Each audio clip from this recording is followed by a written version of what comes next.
મિત્રો આપની સાથે હું છું પિનલગીરી ગોસ્વામી। આજના વેધર એનાલિસિસમાં વાત થશે આજે તારીખ 19 ઓગસ્ટથી લઈને 29 ઓગસ્ટ સુધી ગુજરાતમાં કેવું રહેશે હવામાન। મિત્રો આજે 19 ઓગસ્ટ છે તો આજે સૌરાષ્ટ્રના ખાસ કરીને જૂનાગઢ, અમરેલી, ભાવનગર અને ગીર સોમનાથના અનેક વિસ્તારમાં ભારે વરસાદની સંભાવના છે। સુરત, તાપી, ડાંગ, નવસારી અને વલસાડમાં પણ ભારે વરસાદ થઈ શકે છે। મધ્ય ગુજરાતમાં અનેક વિસ્તારમાં તાપ તડકો ઉઘાડ નીકળે અને કોઈ વિસ્તારમાં વાદળછાયું વાતાવરણ અને છૂટાછવાયા વરસાદ થઈ શકે છે।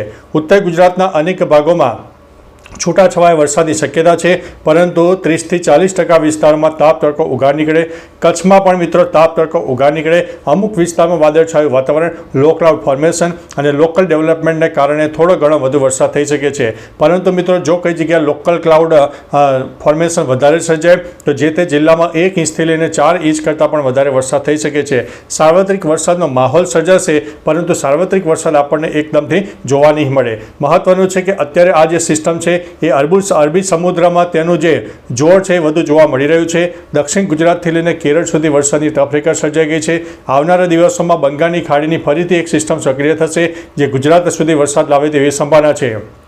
મહત્વનું છે કે અત્યારે જે વરસાદની સિસ્ટમ સક્રિય થઈ છે તે વરસાદની સિસ્ટમ આપણને 21-22 ઓગસ્ટ સુધી વધુ જોર રહે અને ત્યારબાદ આ સિસ્ટમ ધીમે ધીમે નબળી પડશે અને વરસાદનું જોર ઘટશે।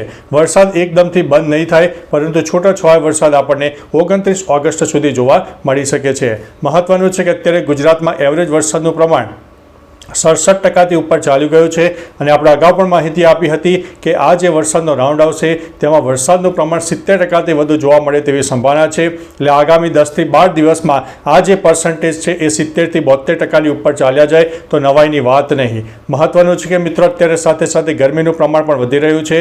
બફારાનું પ્રમાણ છે, દિવસ દરમિયાન બફારો વધારે રહેશે, ગરમીનું પ્રમાણ રહેશે, મોડી રાત્રે વહેલી સવારે ઠંડકવાળું વાતાવરણ જોવા મળશે।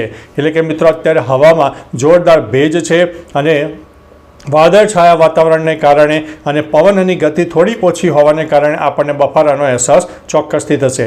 બાકી મિત્રો તમારા વિસ્તારમાં વરસાદનું પ્રમાણ કેવું છે, તાપ તડકો ઉઘાડ હોય, વરસાદ હોય, તમામ પ્રકારની માહિતી વિડીયોમાં આપજો, જેથી અન્ય મિત્રો પણ જાણી શકે। તો ચાલો મિત્રો ફરીથી હવામાનની લેટેસ્ટ માહિતી અને વરસાદની નવી આગાહી લઈને મળતા રહીશું। ત્યાં સુધી અમને રજા આપશો। નમસ્તે।